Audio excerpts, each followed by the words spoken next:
La ballena jorobada es una de las criaturas más impresionantes que habitan los océanos del mundo.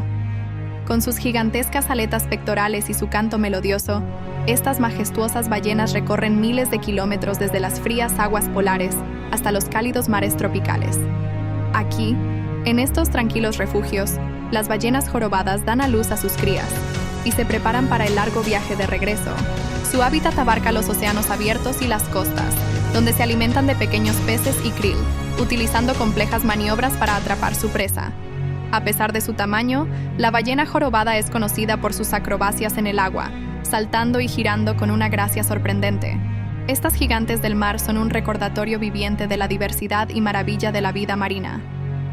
No olvides suscribirte para ver más videos. Nos vemos en la próxima semana.